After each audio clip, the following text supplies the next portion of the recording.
Hello and welcome to our first episode of Get Research with Me. I am Laura Gottlieb and this is Robbie Turman, and we are from the Jampel Center for Michigan Jewish Heritage, a new series where we find a research question or history mystery, and as archivists we dive into the primary or secondary sources to find a real answer with real evidence. And our first one we have today is a history mystery from Robbie. A few days ago I was reading a book about women's clubs in Detroit. In this book, the author said that the oldest women's club in Detroit started in 1873. One, That's seemed late. very late to me. Yes. And two, I am almost sure that I have heard of Jewish women's clubs that predate that. Now I'm just curious, and I want to see if we can debunk that myth. I'll just say that in 1850 is when Jewish Detroit started with Temple Bethel. It was Congregation Bethel, now Temple Bethel. And that was in 1850. And right away, they also had aid groups. So I have a feeling he's had to have had a Jewish women's group before the 1870s. That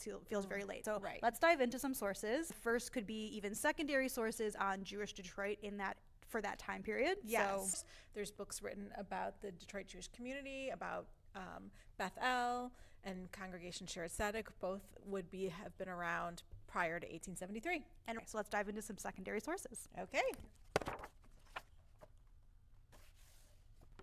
Okay, so the first two books we grabbed are the Bethel history book written in 1910. I have the Bethel Story. This was written by Irving Katz in 1955.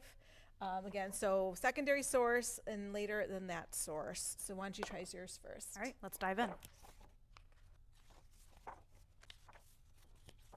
Okay, so we have in 1864, they're talking about the Bethel Relief Society, which is a philanthropic group, but it's not necessarily a women's group. I found something.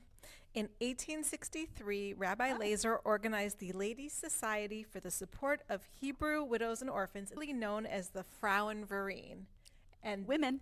women, first of all, women, and second, it would have been called Frauenverein because at the time, the Jewish population in Detroit was mainly made up of German Jews, so it makes sense that they would call themselves something in German. As archivists, we always like to find the primary resource that he was using to quote this. So Right, let's see and what we can find. Unfortunately, this does not have a citation, so we don't have the source where he got this information from. However, We do have an early Jewish women's group archival collection, so this would date it to potentially one of those early Jewish women's groups. So let's go pull it off the shelves. sounds good.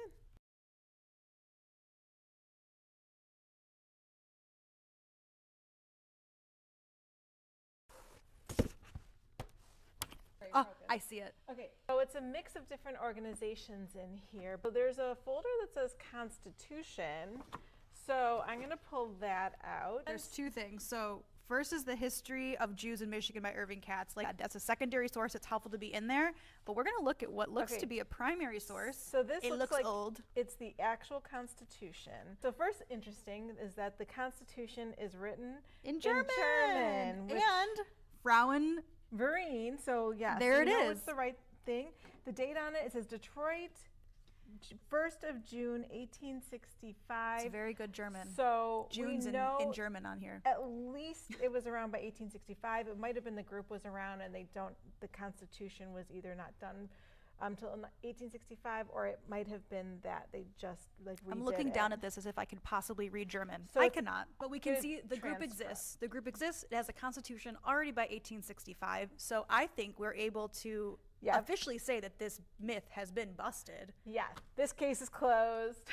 with a primary source in German that we can only read the date and the title of, but that's all we need to prove that what Irving Katz said was correct, that the Ladies Society for the Relief of Hebrew Widows and Orphans, The Frauenverein. also called the Frauenverein, existed as early as 1865. We proved the person wrong, which is a fun little bit we get to do sometimes. So success. Thanks for coming along with this Get Research with me. For our first episode, this history mystery has been solved. Keep tuning in for future episodes. Bye.